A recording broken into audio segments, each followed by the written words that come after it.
Bonjour.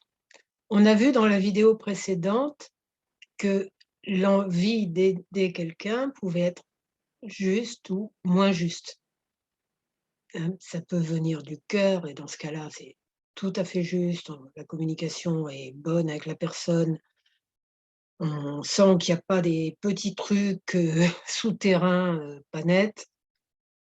OK, magnifique, on y va. Si il y a plus de doutes, il y a des questions à se poser. On en a parlé un petit peu l'autre fois, là on va les appliquer à un exemple précis, mais choisissez d'abord, vous, une situation où vous vous dites: «J'aide, oui, mais oui, ou je suis en train d'aider, ou je suis en train d'aider depuis longtemps et ça gratouille un peu quoi, pas sûr de me sentir bien avec». Voilà, donc on va partir de l'exemple. Un ami ou un cousin, un proche vous demande une certaine somme d'argent parce qu'il a un projet de ouf et vous, vous hésitez. Donc on reprend donc tous ces critères.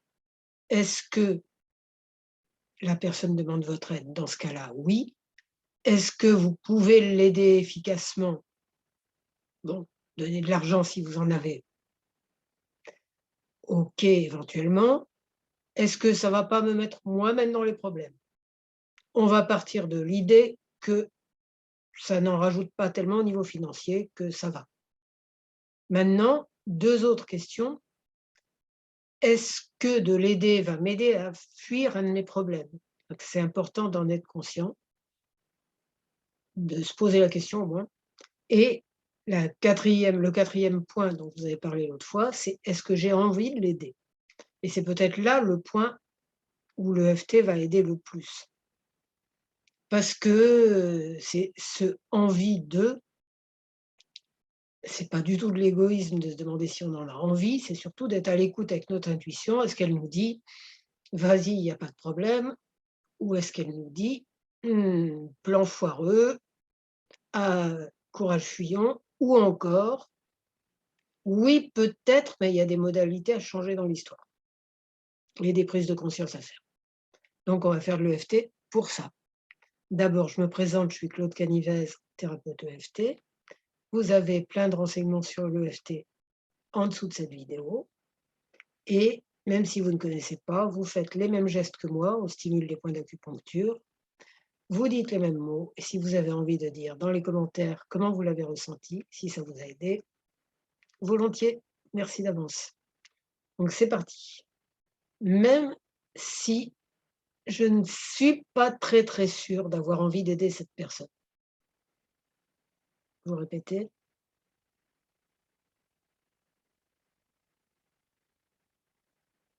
Que je me dis plein de choses contradictoires par rapport à ça.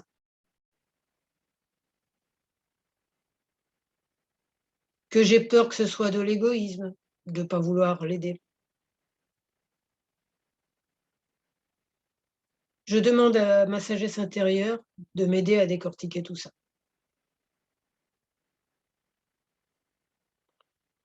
et d'y voir plus clair. Parce que la question est plus complexe qu'elle n'en a l'air.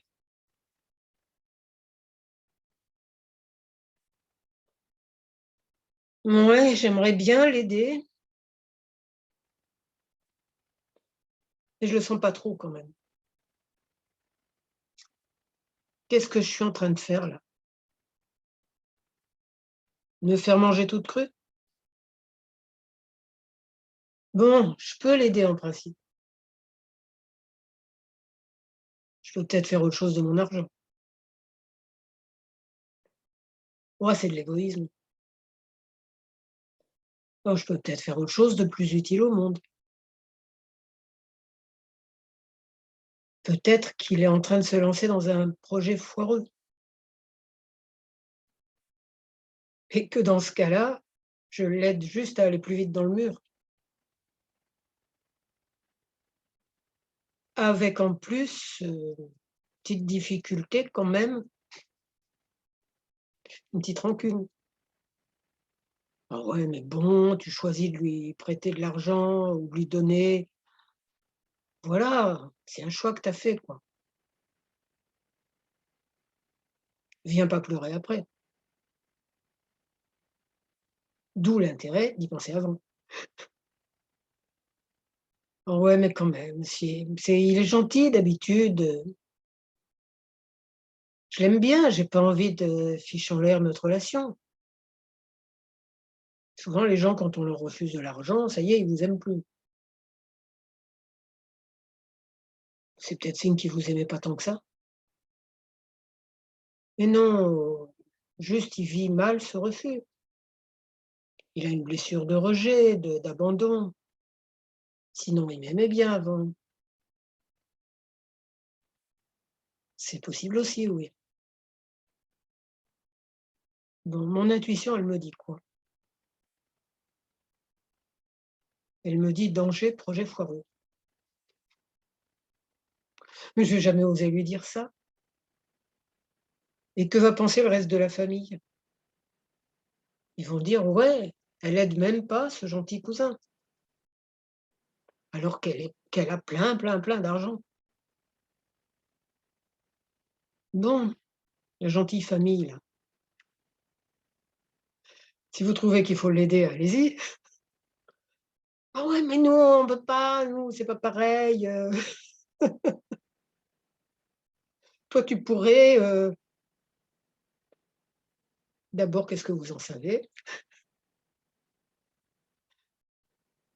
Ouais, c'est toujours facile de juger les autres.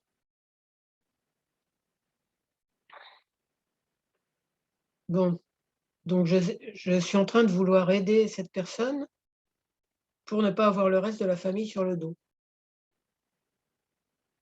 Est-ce que j'aurai forcément le reste de la famille sur le dos d'ailleurs?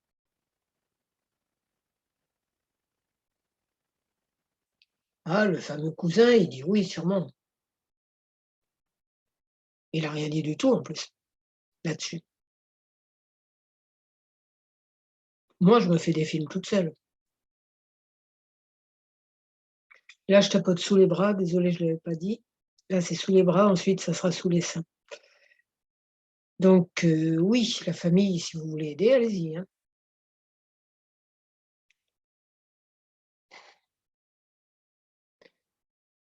Ouais, mais on m'a toujours appris qu'il fallait aider les gens, toujours, et jamais demander d'aide. Il y a pas une contradiction là, quelque part? C'est pas beau que moi je demande de l'aide, mais si les gens me demandent de l'aide, je dois y aller, normal. Là aussi, c'est pas très net, hein, cette histoire. Bon, la famille, elle a pas à s'en mêler. Peut-être même qu'elle est en train de se dire: «Ouais, il va encore y avoir un addon de la farce. Nous, on y échappe parce que c'était un plan 100 foireux».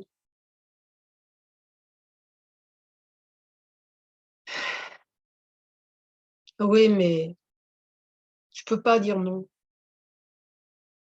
On m'a dit que c'était de l'égoïsme de dire non. C'est pas beau.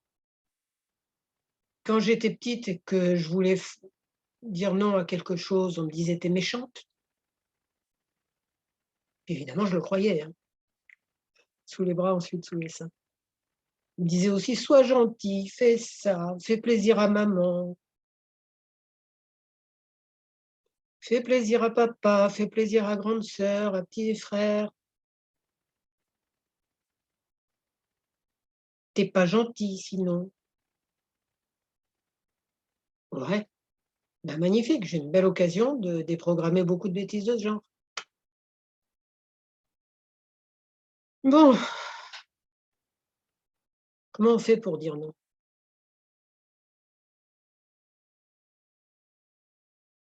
C'est peut-être pas un non catégorique après tout.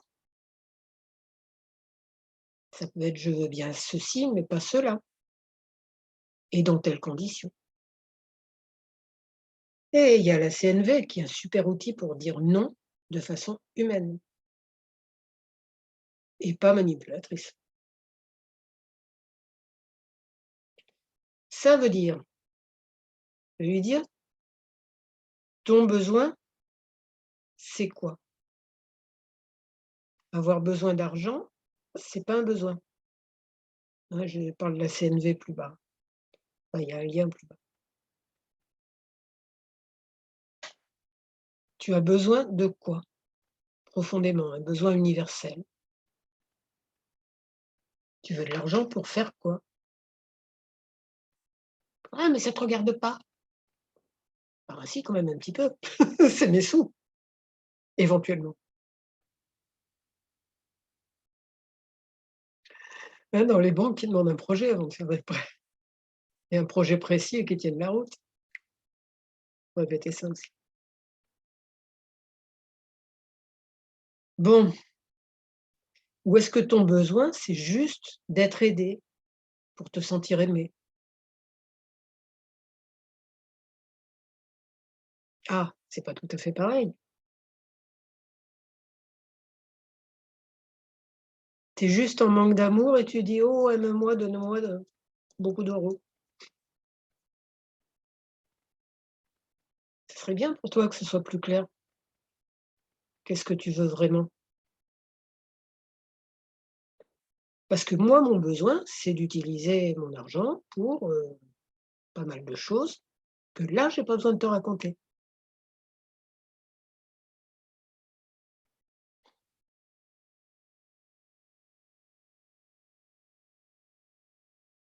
Donc l'idée de clarifier les besoins de l'un et de l'autre et des stratégies pour satisfaire ces besoins, c'est vraiment utile.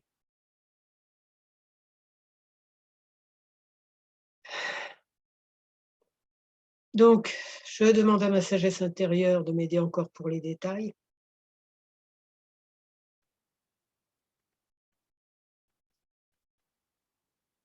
mais je pense que j'aurai une vision plus claire. Et tout cela, ça sera pour mon plus grand bien, ne pas oublier, pour le plus grand bien de ce fameux cousin, parce que ça ramènera les choses, des choses justes et pour le plus grand bien de tous les êtres. Ouais, oui, oui, il y a vraiment ce nettoyage à faire avant de prendre une décision de ce genre-là. Et vous cherchez des tas d'exemples, ça se limite pas à l'argent, ça peut être des tas de choses. À vous de chercher, d'adapter, de refaire éventuellement si vous avez d'autres situations à travailler. Et si ça vous a aidé, ben, vous pouvez le mettre dans les commentaires et mettre un j'aime et vous abonner à ma chaîne YouTube et à mon blog qui s'appelle J'aime le FT, si vous le souhaitez. Je vous remercie et je vous souhaite beaucoup de bonheur.